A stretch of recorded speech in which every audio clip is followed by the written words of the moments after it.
இன்னைக்கு பார்க்க போற டாபிக் யாருன்னா இரட்டைமலை சீனிவாசன். தாழ்த்தப்பட்ட மக்களுக்காக போராடின முக்கியமான தலைவர்கள்ல ஒருத்தர் யாருன்னா இரட்டைமலை சீனிவாசன். அவங்க காஞ்சிபுரம் மாவட்டம் கோலியாலம்ன்ற ஊர்ல பிறக்குறாங்க. அந்த காஞ்சிபுரம் மாவட்டம் இப்ப செங்கல்பட்டு மாவட்டமா இருக்குது. இவங்க ஜூலை 7, 1859 பிறக்குறாங்க. இவங்களோட அப்பா யாருன்னா இரட்டைமலை, அம்மா யாருன்னா ஆதியம்மையா. இவங்களோட அப்பாவோட பேரை முன்னாடி சேர்த்தா இரட்டைமலை சீனிவாசன் இவங்களோட முழு பெயர் வருது. தஞ்சாவூர், அதாவது காஞ்சிபுரத்துல இருந்து தஞ்சாவூருக்கு வேலை நிமித்தமா இடம்பெயர்றாங்க. தஞ்சாவூர் உயர்நிலை பள்ளியில அவங்க பள்ளி படிப்பு முடிச்சுட்டு கோவை அரசு கலைக்கல்லூரியில பட்டப்படிப்பு படிக்கிறாங்க. இது பட்டப்படிப்பு படிக்கிற காலேஜ்ல 400 பேர் படிக்கிறாங்க. அதுல 10 பேர் தாழ்த்தப்பட்ட சமூகத்தை சேர்ந்தவங்க. அதுல ஒருத்தர் யாருன்னா நம்மளுடைய இரட்டைமலை சீனிவாசன். தேசிய அளவில் பட்டம் பெற்ற முதல் பட்டியலின பட்டதாரி யாருன்னா நம்ம இரட்டைமலை சீனிவாசன் தான். 1880 தொடக்கத்துல நீலகிரியில ஒர்க் பண்றாங்க இவங்க. அதுக்கப்புறம் 1888 ரங்கநாயகின்றவங்க திருமணம் செஞ்சுக்கிறாங்க. திருமண வாழ்க்கை போயிட்டு இருக்கப்ப கிழக்கிந்திய கம்பெனில ஒரு வேலை கிடைக்குது. அப்ப தியோசாபிக்கல் சொசைட்டில இருந்து 2 ஆட்கள் இவங்களுக்கு தெரியுது. யாருன்னா கர்னல் ஆர்காட், மேடம் பிளாவட்ஸ்கி. இவங்களோட அறிமுகத்தின் மூலமா புத்த மதத்தை பத்தி இவங்க தெரிஞ்சுக்கிறாங்க. புத்த மத துறவியா போகணும்னு சொல்லிட்டு இவங்களுக்கு ஒரு ஆசை வருது. ஏன்னா தாழ்த்தப்பட்ட மக்கள் ஒடுக்கப்படுறதுனால புத்த மதத்துக்கு மாறணும்ன்ற எண்ணம் இவங்களுக்கு வருது. ஆனா பின்னாடி காலத்துல அந்த எண்ணம் நம்ம மக்களுக்காக போராடணும்னா நம்ம அந்த இனத்துல இருந்தா போராடணும், புத்த மதத்துக்கு மாறக்கூடாதுன்ற எண்ணம் வந்ததுனால அவங்க புத்த மதத்துல இருந்து மீண்டும் அவங்க இந்து மதத்துக்கு வந்துடுறாங்க. அதுக்கப்புறம் 1891 பறையர் மகாஜன சபை அப்படின்ற ஒரு சபையை தொடங்குறாங்க. இந்த சபை எதுக்காகனா ஒடுக்கப்பட்ட மக்களுக்காக குரல் கொடுக்கும் சபை இது. அதுக்கப்புறம் 1891 பண்டித அயோத்திதாசர் நீலகிரியில திராவிட மகாஜன சபை அப்படின்னு சொல்லிட்டு அவங்க திராவிட மகாஜன சபையோட முதல் மாநாட்டை நடத்துறாங்க. அதுல 10 தீர்மானம் நிறைவேற்றப்படுது. இந்த 10 தீர்மானத்துல ஒரு முக்கியமான தீர்மானம் என்னன்னா, பறையர், சண்டாளர், தோடர் அப்படின்னு சொல்லிட்டு இவங்களை எல்லாம் சொல்லாதீங்க, ஆதி திராவிடம் சொல்லுங்கன்னு சொல்லிட்டு இந்த திராவிட மகாஜன சபையோட 10 தீர்மானத்துல ஒரு தீர்மானமா இருக்கு. இந்த தீர்மானம் பார்த்ததும் இரட்டைமலை சீனிவாசனுக்கு ஒரு எண்ணம் வருது, நம்ம பறையர் மகாஜன சபையை ஆதி திராவிடர் மகாஜன சபையா மாத்தலாம் அப்படின்னு சொல்லிட்டு பறையர் மகாஜன சபையை 1893 ஆதி திராவிடர் மகாஜன சபைன்னு பெயர் மாற்றம் செய்யறாங்க. அதுக்கப்புறம் அதே வருஷம் 1893 பறையன் இதழ் அப்படின்னு சொல்லிட்டு ஒரு இதழை தொடங்குறாங்க. இது முதல் தொடக்கத்துல மாத இதழா இருக்கு. அதுக்கப்புறம் வார இதழா மாறுது. 1894 ஏப்ரல் 28 அப்போதே கிருஷ்ணா மாவட்டம் அங்க இருக்க பஞ்சமர், அதாவது தாழ்த்தப்பட்ட மக்களுக்காக நில போராட்டம் நடக்குது. இந்த போராட்டத்துக்கு தலைமை தாங்கிறது யாருன்னா இரட்டைமலை சீனிவாசன். நிலமற்றோருக்காக நிலமளித்தது, அந்த போராட்டத்திலிருந்து நிலமற்றோருக்காக நிலத்தை வாங்கி தந்தாங்க. அதுக்கப்புறம் 1893 டிசம்பர் வெள்ளியன் மிஷனர் அரங்கில ஒரு கூட்டம் போடுறாங்க தாழ்த்தப்பட்டோருக்காக.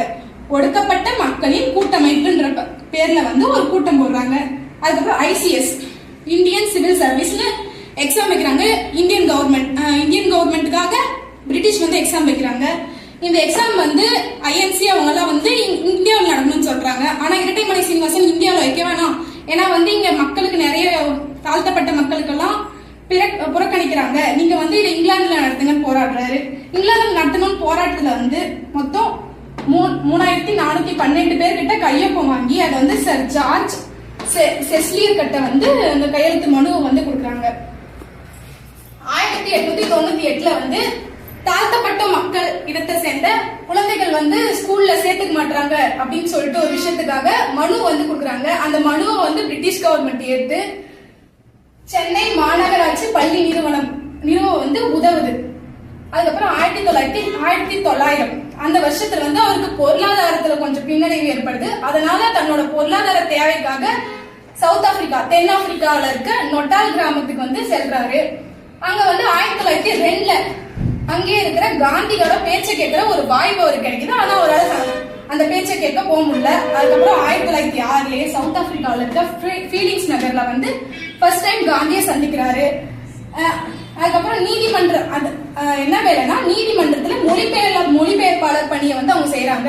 அதுக்கப்புறம் நம்ம ஸ்கூல் புக்ல எல்லாம் பார்த்த மோகா காந்தின்ற கையெழுத்து, காந்தியோட தமிழ் கையெழுத்தை போட சொல்லி கொடுத்தாருன்னா நம்மளோட இரட்டைமலை சீனிவாசன் தான். அதுக்கப்புறம் லண்டனில் நடைபெற்ற 2 வட்டமேசை மாநாடு, அதாவது 1931 1930 2 வட்டமேசை மாநாட்டிலையும் தாழ்த்தப்பட்ட சமூகத்தை சேர்ந்தவங்க சார்பா அம்பேத்கர், எம்சி ராஜா, அதுக்கப்புறம் வந்து இரட்டைமலை சீனிவாசன் இவங்க எல்லாம் கலந்துக்கிறாங்க. 1923 to 1939 வரை சென்னை மாகாண சட்டமன்றத்தில் நியமன உறுப்பினரா இருக்காங்க. இவங்க இந்த வருஷத்துல நியமன உறுப்பினரா இருக்கிறதுக்கு காரணம் என்னன்னா 1919 வந்து வகுப்புவாத பிரதிநிதித்துவம் தான் வந்து 1923 இருந்து 1930 வரைக்கும் வந்து இவங்க சென்னை மாகாண உறுப்பினரா இருக்கிறதுக்கான காரணம். அதுக்கப்புறம் 1923 வந்து பறையர், பஞ்சமர், தோடர், சண்டாளர் போன்ற பட்டங்களை வந்து நீக்கிட்டு ஆதி திராவிடர் சொல்லிட்டு அலைங்க அப்படின்னு சொல்லிட்டு நீதி கட்சிக்கு இவங்க வந்து ஒரு கோரிக்கை வைக்கிறாங்க. அதை நீதி கட்சி செயல்படுத்து. தீண்டாமை, ஜாதி ஒழிப்பு, ஆலய நுழைவு, இடஒதுக்கீடு, நில உரிமை, கல்விக்கான நிதி ஒதுக்கீடு போன்ற எல்லா போராட்டத்திலுமே வந்து இரட்டைமலை சீனிவாசன் கலந்துக்கிறாங்க. இன்னும் நிறைய போராட்டத்திலையும் கலந்துக்கிறாங்க. என்னன்னா விடுமுறை தினங்களில் மதுக்கடை மூடல், மணியக்காரர் முறை, தொழுவத்தில் குற்றவாளிகளை கட்டுதல் போன்ற போராட்டத்தில் கலந்துக்கிறாங்க. இரட்டைமலை முன்வைத்த பொதுவெளி பிரச்சார தீர்மானமும் ஆலய நுழைவு தீர்மானமும், இந்த 2 தீர்மானம் தான் வந்து பெரியார் நடத்தின வைக்கம் கோயில் நுழைவு தீர்மானத்துக்கு முன்னோடி போராட்டமா இருக்குது. அதுக்கப்புறம் பிராமணர் தெரு பலகை. பிராமணர் தெரு பலகைன்றது என்னன்னா பிராமணர் மட்டும் அந்த தெருவுல இருக்கணும், ஆதி திராவிடர் போன்ற ஒதுக்கப்பட்ட மக்கள் வந்து அந்த தெருவுல வரக்கூடாது அப்படின்றது அந்த பிராமணர் தெரு பலகை. இதை அகற்ற கோரியும், அதுக்கப்புறம் பச்சையப்பன் கல்லூரின்ற ஒரு கல்லூரியில வந்து ஆதி திராவிடர் போன்ற ஒதுக்கப்பட்ட மக்கள் வந்து படிக்க கூடாதுன்னு சொல்லிருப்பாங்க. அங்க வந்து எல்லாருமே சமமா படிக்கணும்னு சொல்லிட்டு போராடிப்பாரு. அதுக்கப்புறம் 1926 ராவ் சாஹிப், 1930 ராவ் பகதூர், 1936 திவான் பகதூர்ன்ற 3 பட்டத்தை வந்து ஆங்கில கிழக்கிந்திய கம்பெனி நிறுவனம் வந்து இவங்களுக்கு கொடுத்து கௌரவிச்சிருப்பாங்க. அதுக்கப்புறம் 1939 ஜூலை 9 திருவிக்கா முன்னிலையில விக்டோரியா மஹால்ல அப்போட சென்னை மாகாண பிரதம மந்திரியா இருந்த ராஜாஜி தலைமையில இவருக்கு திராவிட மணி அப்படின்ற பட்டம் கொடுத்திருப்பாங்க. 2000ஆம் ஆண்டு வந்து இவரை கௌரவிக்கும் வகையில மத்திய அரசு வந்து அஞ்சல் தலை வெளியிட்டு இருப்பாங்க. அதுக்கப்புறம் 1938 டிசம்பர் காந்தி வந்து ஆதி திராவிடர்லாம் ஹரிஜன் சொல்லுங்க, ஹரிஜன்றதுனால பொருள் என்னன்னா கடவுளின் குழந்தை. இத வந்து முற்றிலும் வந்து இரட்டைமலை சீனிவாசன் எதிர்க்கிறாங்க. ஏன்னா நீங்க எல்லாருமே எங்களை வந்து சமமா கருதுங்க, ஒதுக்கப்பட்ட மக்கள் வைக்காத உங்க கூட சமமா வைங்க, எங்களுக்கு கடவுளோட குழந்தைன்னு சொல்ல தேவையில்ல, தாழ்த்தவும் தேவையில்ல, சரி சமமா வைங்கன்னு சொல்லிட்டு இதை முற்றிலும் வந்து இரட்டைமலை சீனிவாசன் எதிர்க்கிறாரு. அதுக்கப்புறம் 1967 நவம்பர் 17 அப்ப வந்து நம்மளோட Indian government the scheduled caste and scheduled tribe bill order அப்படின்னு சொல்லிட்டு ஒரு பில்ல பாஸ் அமெண்ட்மெண்ட் பில்ல பாஸ் பண்றாங்க.